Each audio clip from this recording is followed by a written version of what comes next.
Hello friends, मैं सुधीर स्वागत करता हूं आप सभी का आपके अपने चैनल स्कोर मैक्स पे। और आज हम डिस्कस करेंगे आपकी IBO 2 की ब्लॉक 2 के इंपॉर्टेंट क्वेश्चन, मतलब उन टॉपिक्स के बारे में डिस्कस करेंगे जो कि एग्जाम्स में या तो प्रीवियस में रिपीट हुए हैं या जिनके एग्जाम्स में आने के बहुत ज़्यादा चांसेस हैं। तो सबसे पहले इसके अंदर आपका जो टॉपिक आता है वो मार्केट सेगमेंटेशन। मार्केट सेगमेंटेशन क्या होता है कि जब हम किसी दूसरी कंट्री के अंदर कह सकते हैं अपने बिजनेस को बढ़ाना चाहते हैं, एंटर करते हैं for the purpose of business या ट्रेड, तो हम हर कंट्री की मार्केट का सेगमेंटेशन करते हैं, मार्केट को डिवाइड करते हैं अलग अलग पार्ट में, और फिर हम एनालाइज करते हैं कि किस कंट्री की मार्केट हमारे लिए बेटर वे में है।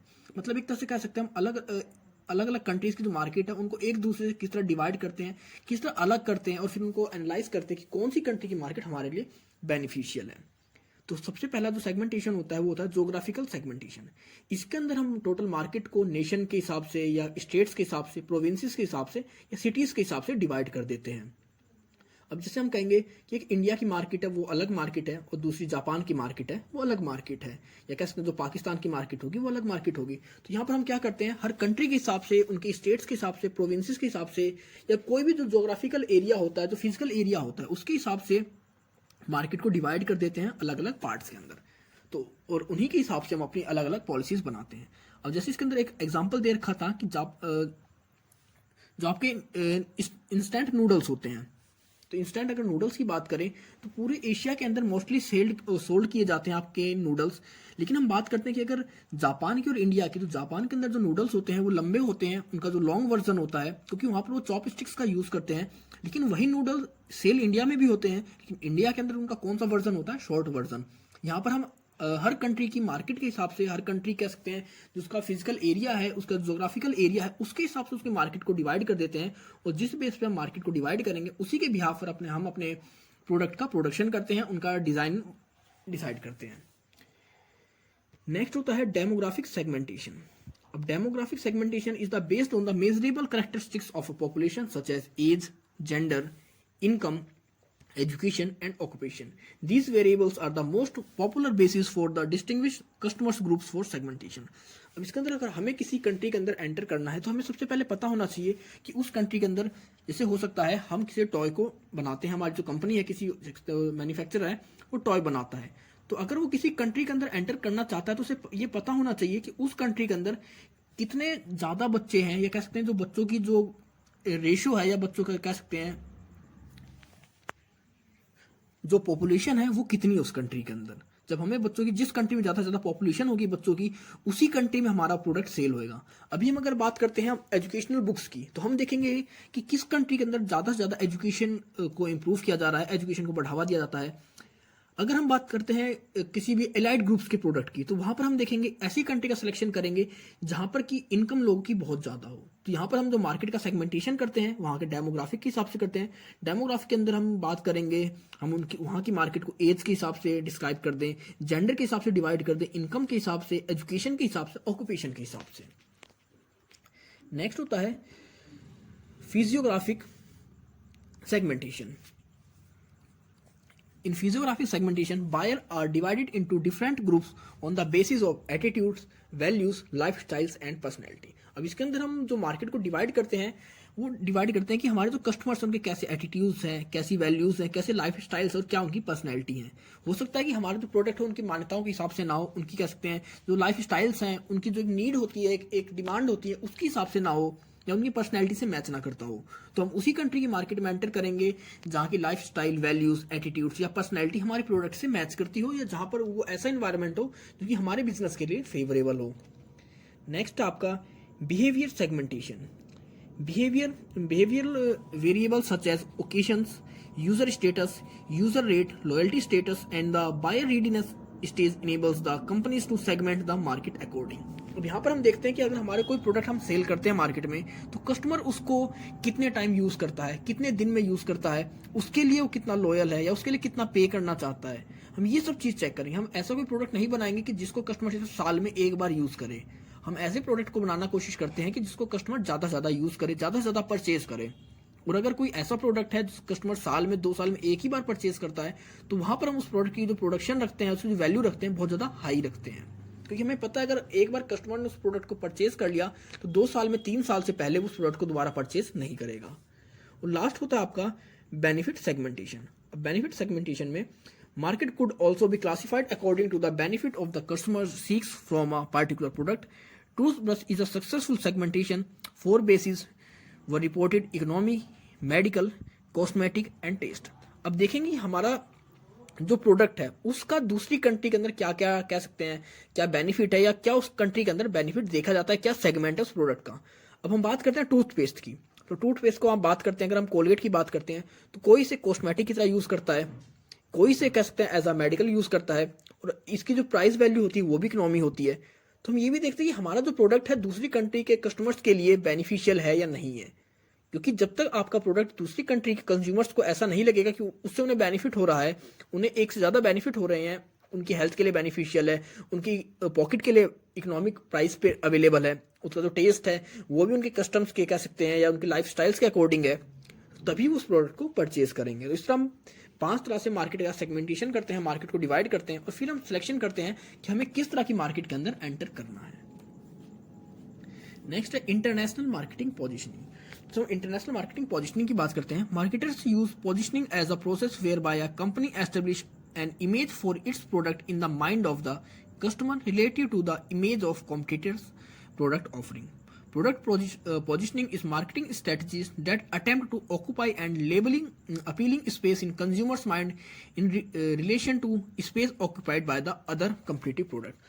अब मार्केटिंग पोजीशनिंग क्या होती है कि हमें पता है कोई प्रोडक्ट मार्केट में अपनी जगह बना चुका है, अपनी गुडविल बना चुका है, अपनी कह सकते हैं कि वैल्यू बना चुका है, फेस बना चुका है, और अब हमें अपने प्रोडक्ट को उस मार्केट में उतारना है, उस प्रोडक्ट की जगह लेनी है। क्योंकि कहीं ना कहीं अगर कोई प्रोडक्ट होता है तो कुछ कस्टमर फिक्स हो जाते हैं, उन्हें पता है अगर वो मार्केट में जाएंगे तो उसी प्रोडक्ट को ढूंढते हैं, उसी प्रोडक्ट को परचेज करना चाहते हैं।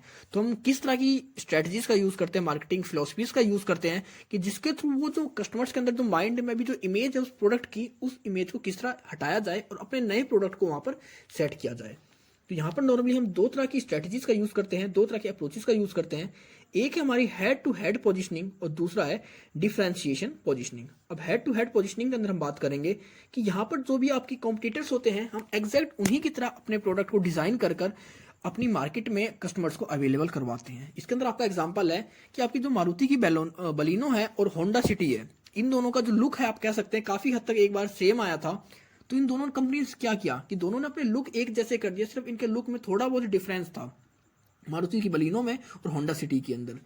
तो ये क्या था, मतलब हेड टू हेड पोजीशनिंग, मतलब वो एक दूसरे के एग्जैक्टली एक जैसे ही अपने प्रोडक्ट को बना रहे हैं उस मार्केट को टारगेट करने के लिए। अब वहां पर कस्टमर देखा कि दोनों प्रोडक्ट एक जैसे ही हैं, फिर वो देखेंगे उनमें प्राइसेस में क्या डिफरेंस है।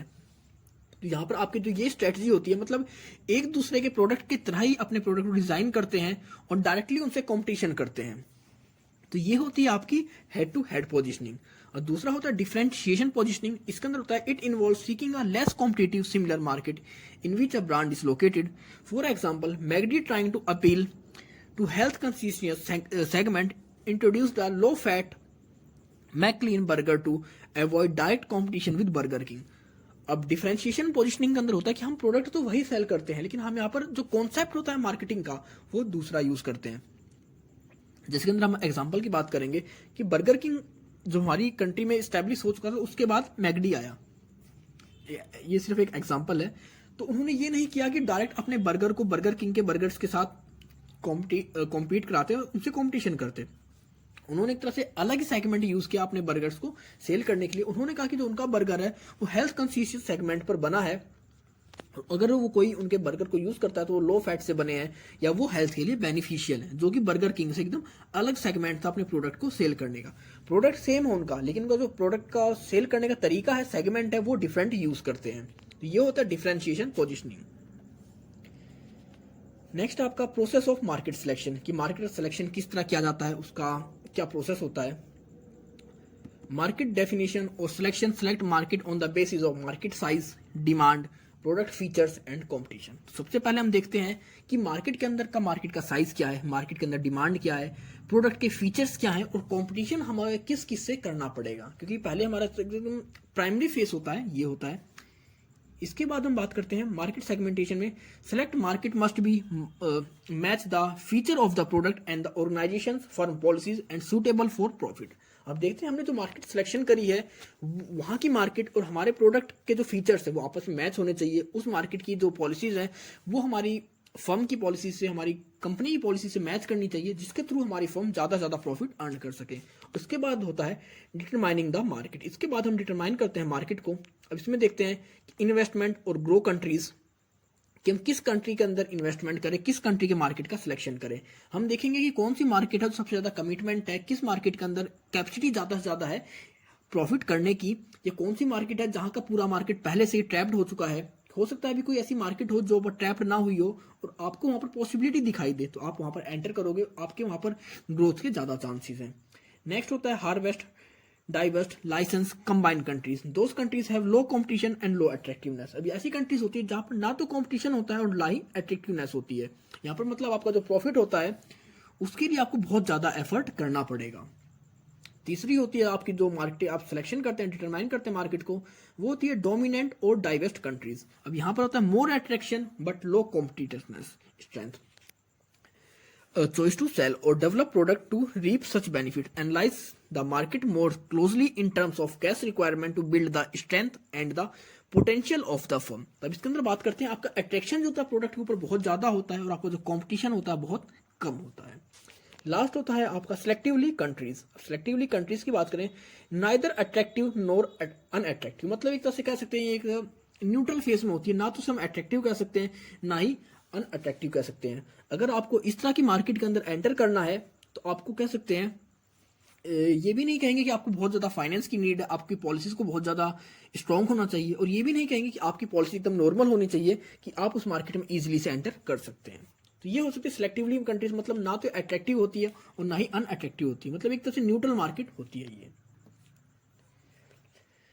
Once the crucial decision in the international, मतलब हम जब एंटर करते हैं तो उसके बारे में बात करेंगे कि हम बात करेंगे कि किस तरह हम फॉरेन कंट्रीज की मार्केट के अंदर एंटर करते हैं।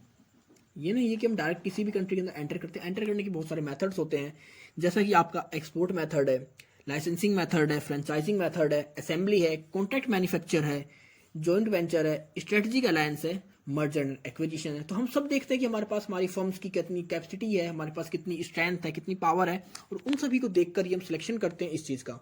एक्सपोर्ट के अंदर दो चीज़ आती हैं, आपका डायरेक्ट एक्सपोर्ट, इनडायरेक्ट एक्सपोर्ट। अब डायरेक्ट एक्सपोर्ट होता है हम डायरेक्टली अपने प्रोडक्ट को दूसरी कंट्री के इंपोर्टर को एक्सपोर्ट करते हैं विदाउट एनी मीडिएटर, और इनडायरेक्ट एक्सपोर्ट होता है कि हम किसी मीडिएटर की हेल्प लेते हैं, कोई मिडल मैन की हेल्प लेते हैं अपने प्रोडक्ट को दूसरी कंट्री के अंदर एक्सपोर्ट करने के लिए। ये कब यूज़ किया जाता है? जब हम कोई भी एडिशनल इन्वेस्टमेंट नहीं लगाते अपनी मार्केटिंग पॉलिसीज़ के लिए। जब हमें कोई एडिशनल इन्वेस्टमेंट नहीं लगानी है तो वहाँ पर हम दूसरी कंट्री के अंदर किस तरह एंटर करेंगे? एक्सपोर्ट के थ्रू। अब बात करते हैं investment in marketing arrangement and no investment in product. और जब हम ऐसी कंडीशन होती है हमारी फर्म की कि हम मार्केटिंग के लिए तो पैसा लगाने को तैयार है, मार्केटिंग के लिए इन्वेस्टमेंट करेंगे, लेकिन हम अपने प्रोडक्ट के लिए कोई भी इन्वेस्टमेंट नहीं करेंगे, तो वहां पर हम यूज करते हैं licensing, franchising, contract manufacturing, assembling. तो इन सभी के बारे में आपकी जो यूनिट वीडियो है आप उसको देख सकते हैं, क्योंकि इनमें से एक एक के बारे में वहां पर मैंने फुल फ्लैज आपको ब्रीफ एक्सप्लेनेशन के साथ ये वीडियो प्रोवाइड कर रखी है। और लास्ट होता है full fledge investment in production and marketing. और जब आप कह सकते हैं प्रोडक्शन में भी इन्वेस्टमेंट करते हैं, मार्केटिंग में भी इन्वेस्टमेंट करना होता है, तो वहां पर आप जॉइंट वेंचर, स्ट्रेटेजिक अलायंस और मर्जर का यूज करते हैं। तो ये थे आपके ब्लॉक 2 के इंपॉर्टेंट क्वेश्चन। तो आई होप आपको सब कुछ समझ में आ गया होगा। अगर आपको कोई इशू है, कोई डाउट है, तो आप मुझे कमेंट सेक्शन में कमेंट कर सकते हैं। तो मिलते हैं जल्दी एक नई वीडियो के साथ, तब तक के लिए take care, goodbye friends.